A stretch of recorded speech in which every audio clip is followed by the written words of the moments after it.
What is up, guys, and welcome back to a brand new video. Once again, we are back with career mode, episode number 54 here for the Japanese Grand Prix. As you can see here, we have got the front downforce upgrade, the major one for the front wings, so that is going to provide like an absolutely huge benefit for us in this Japanese Grand Prix. It's set to probably boost the car, I don't know, by a good few tenths, especially around a circuit like this where there's so many high-speed corners. Sector 1 is going to be absolutely brilliant for us, but we may have to balance that out with running a little bit higher rear wings to kind of accommodate for the imbalance in the downforce. But we now have enough points to upgrade the rear downforce, a major upgrade as well. So that'll be coming on the car for the Mexican Grand Prix.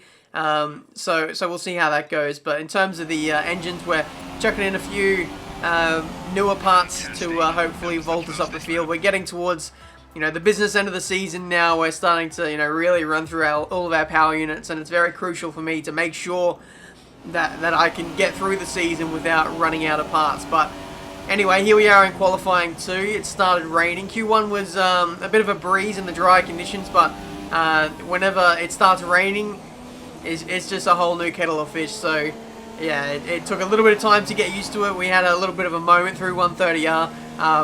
You have to be really committed through there. You have to get the right line, turn in really early actually, so that you can make the corner, because if you end up a little bit too far wide, you can end up on the curbing, and well, it could end disastrously for you if you know, you stay out there. But anyway, we have 3 minutes left to go in the session. We're going to throw another set of intermediate tyres at this. We've had a lot of changeable conditions over the course of the weekend, and I've done my absolute best to use the bare minimum in terms of tyres through practice. I think I only used like one set of tyres, one set of intermediate tyres in practice, and we had FP1 and FP2 were fully wet.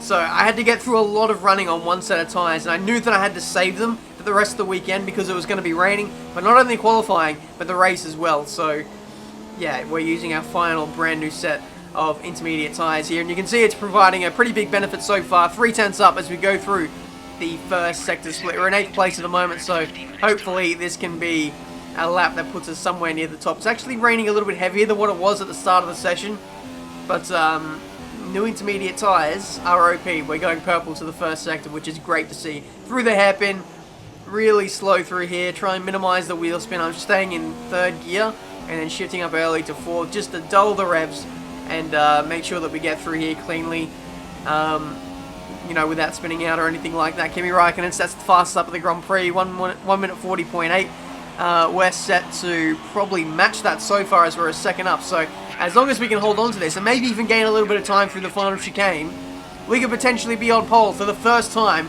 in our F1 2017 career mode. We've come so close many times, but I don't want to stuff it up this time. Through 130R, really easy to lose it through here. It's a lot harder than what you think in the wet, but as we go to the braking zone, really easy to lock up here. Shift up early to 4th gear to minimize the wheel spin, and then run up to the line. Just try and keep it as straight as possible, lose the back end a little bit, and up to the line.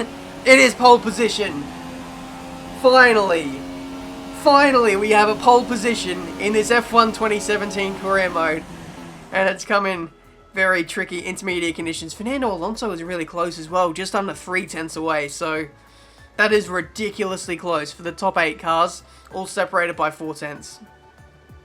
If it stays like this in the Grand Prix, it's going to be absolutely mental. We can have a 7 or 8 car scrap for the victory if it stays like this. You know, it probably won't, to be honest, because, you know, there are probably some AI cars who set their times earlier on in the session, and maybe it's not so representative, but for us, we got the maximum pole position, and I'm so glad to get that kind of monkey off my back. So yeah, it gives us the perfect starting position for the race. I believe it will be starting in dry conditions, and then it's slowly going to go wet and maybe even into heavy rain. So yeah, we're going to be well and truly tested in this race. Just having a look at all the components, I think we're fine for the most part. We might have to change the control electronics because that's nearing 50%. Yeah, 48%. So we'll flick that over to the 5th component, and that should be fine. So that's qualifying. Absolutely perfect.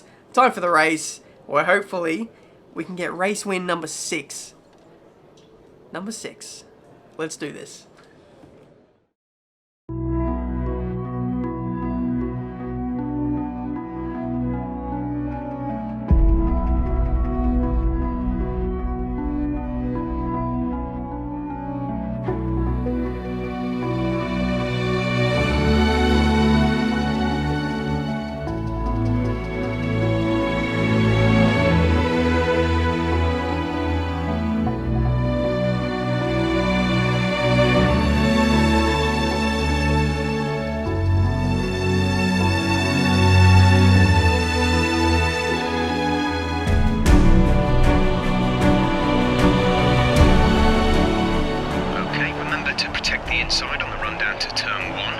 yourself as wide as possible, robust but fair. Thank you very much, Jeff. We are well and truly going to do that. We're going to protect the inside line at pretty much all costs here. Welcome, guys, to the Japanese Grand Prix. Starting from pole position for the first time in this career mode, 54 episodes. How many more races? More than maybe 57 races or so in this championship, and this is the first time we start from numero uno position. Had to think about that for a second, but we got Kimi Räikkönen starting right beside us in second place. Could this potentially be an Ayrton Senna, Alan Prost moment as we head into turn 1? Well, for Räikkönen, he's really going to hope not. He's 59 points behind in the championship. He can ill afford to crash at this stage. 5 red lights for this Japanese Grand Prix, and we are underway. Finally, bit of wheel spin off the start, so it's not a great getaway. Kimi Räikkönen draws alongside as we head into turn 1. This could well truly be a... Oh, no, it's not. He's actually got through there cleanly, so fair play to him. He takes the lead. He's not mucking about here as we actually do make contact through turns 1 and 2. Bit of grazing of the side pods there, but we managed to survive as we head on to the second lap now. This is Sergio Perez getting fairly close into the braking zone. I run in a little bit too deep to turn 1, get caught up on the curb, lose the back end, and mount the curb at the exit of turn 2. And here goes Sergio Perez up the inside into turn 1 again. Can't quite make the move stick. So I think, in theory, I've gone for a slightly wet setup. I've kind of dialed back the ballast, which is kind of like the weight distribution in the car. I normally run around 8-9 ballast, depending on the circuit. But for this race, I'm running like 7 ballast, and that's actually quite conservative on F1 2017. It's actually one of those components that gives you most of your speed. It gives you that just rotation of the car, and when it's wet, you don't really want that rotation as we dive into the pits now for a set of intermediate tyres, almost running into the 60 mile per hour, speed limit sign. But we get held in the pits by Räikkönen. He's in the fast lane, almost lost a place to Sergio Perez in the process as well. And poor old Fernando, because I'm in the pits, the kind of pit bay is kind of locked and he has to carry on for another lap. So unfortunately for Fernando, his race is going to be absolutely destroyed. Speaking of getting destroyed, this is Räikkönen caught up behind a Sauber on medium tyres. Like, literally, you cannot find a worse combination to be stuck behind in this Grand Prix. Sauber, slowest car on the grid, on medium tyres, the slowest compound in the wrong conditions as well. So Räikkönen lost like 3 or 4 seconds at least there, and we dive up his inside into the 2 Degners, and there we go. Into 8th place, make that 7th as we dive up the inside of Ericsson. But effectively in this Grand Prix, that is the lead. We've taken back the lead of the Japanese Grand Prix, and it only took us like 4 or 5 corners to get it back after, switching on to the intermediate tyres. That is just so unlucky for Räikkönen. He'd be absolutely raging in the cockpit. He'd be like, what is this guy doing? Swear words aplenty. And yeah, he'd be quite flustered in this Grand Prix. That's Fernando. Speaking of getting flustered, he is just absolutely trying to limp the car back to the pit. So too is, Wehrlein, Palmer, and maybe one of the Mercedes cars as well, who had to carry on for another lap. Grosjean is still out there at the moment. It was Bottas, so yeah, he had to carry on for another lap, and so too did Esteban Ocon. So yeah, all the number 2 drivers in the Grand Prix, their race is destroyed. Like, they've lost the best part of 10 seconds, I'd say, by staying out that extra lap. They'll be nowhere in this Grand Prix come the end versus their teammates. But anyway, we rejoin in the action. The gap to Räikkönen, 2.5 seconds, or it's just 2 seconds. So yeah, we're looking pretty pacey in the wet. Our consistency is fairly strong. We're keeping him at bay, but Räikkönen on this lap in particular closes me in by 2/10. Virtual safety car has been deployed. Not too sure why, because no one is out of the Grand Prix. There was someone who was kind of off in the vicinity of the final chicane, but I think they kept going again. But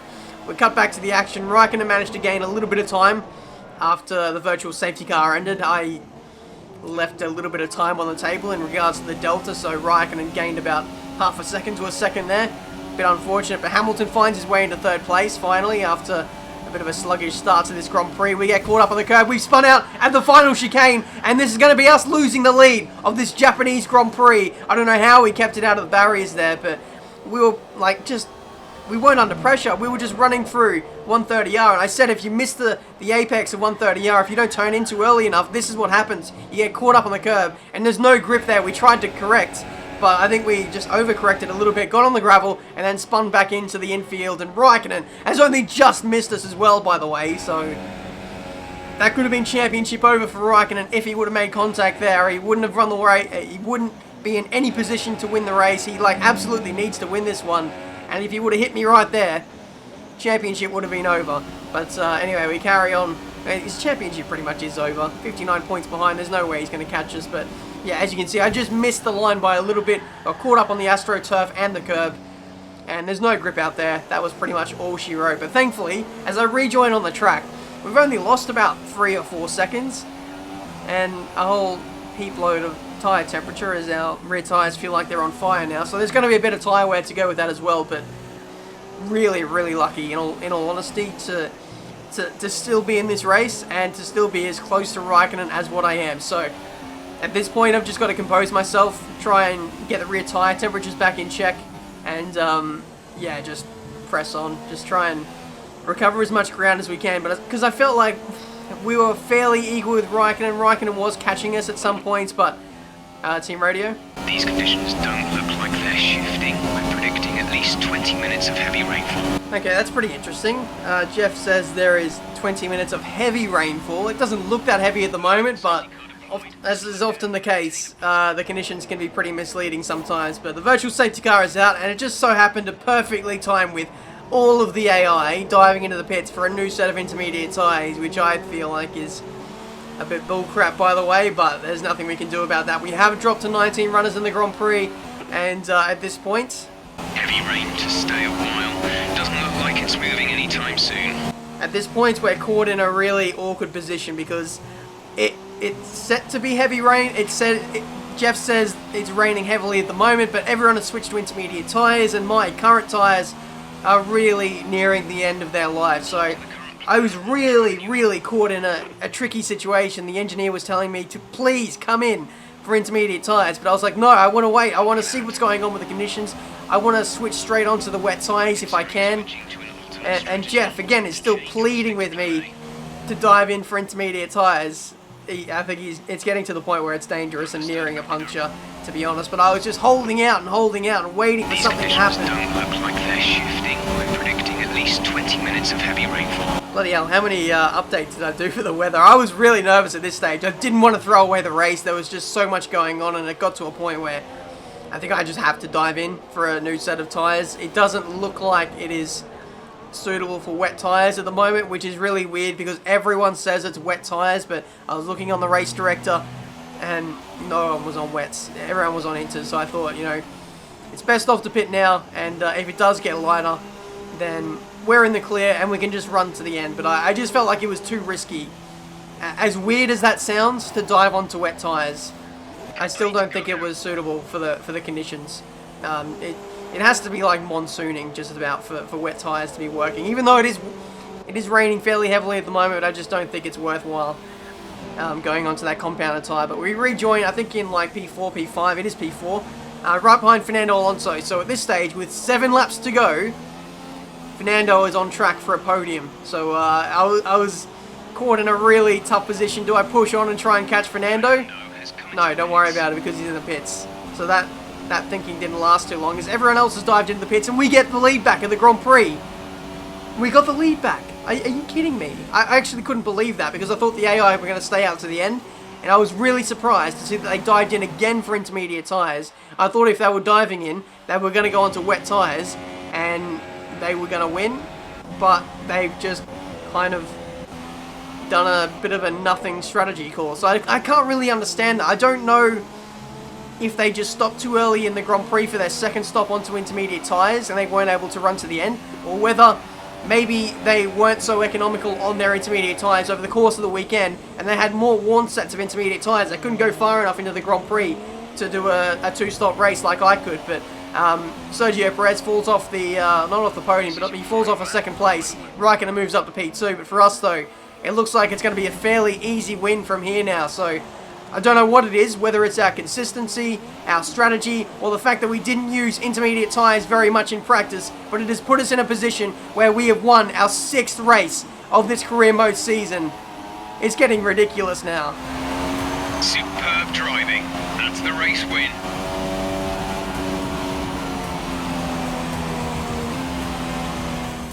So, Ant, How exactly did they set themselves apart from the pack today? Well, keeping their tyre temperatures up in the tricky wet conditions was really important. There's not much grip out there at the best of times, and it's 10 times worse if you're out there on cold tyres. So the way they kept the rubber in its proper operating window was a huge advantage today. And look at that, they're making their way out onto the podium now. Great race from the McLaren team, and I'm really happy to see them there on the top step of the podium. Thank you, Crofty. Sixth race win of the season. I feel like some people in the paddock will be sick of seeing McLaren win, such as being the season that we're having at the moment, but I don't know, I feel like maybe the AI are finding new ways to lose. I don't know, but maybe it was just down to us due to our brilliance of not using the intermediate tyres too much over the course of the weekend. Put us in a position where we could run longer stints in the race, and there we go. We've come out on top, first place. Kimi Räikkönen, did he come home in second? I'm not entirely sure. Fernando Alonso did actually finish in the points this time, whereas last episode I thought he finished in the points, but it turns out he retired. But we're having a look at the race director. There were a few people with penalties. Pascal Wehrlein for multiple warnings of, I'm guessing, track limits and corner cutting. We've got Sergio Perez, a stop-go for exceeding track limits. Esteban Ocon, 2 10-second penalties. And then Sergio Perez gets another 5 seconds added on because he didn't serve his stop-go penalty. So a pretty interesting race for the AI. Championship-wise, things are looking great. 66 points to Räikkönen. Sebastian Vettel, 99 points behind. So it's really just a two-horse race now. If that. Maybe, I think at this point, the championship pretty much is over for Räikkönen. There's absolutely no way he can come back from here. I think if we win the next race in USA and there's like a DNF or something for Räikkönen, I think that is the championship sewn up for us, but you never know. We'll just play it by ear and hopefully just get through to the end of the season with as many podiums as what we can. The amount of podiums we've got this season, I think is that number 15? It's outrageous. I said this last episode, but this is like the best season of career mode I have ever strung together, and it's coming in the form of this McLaren Honda in a road to glory career mode.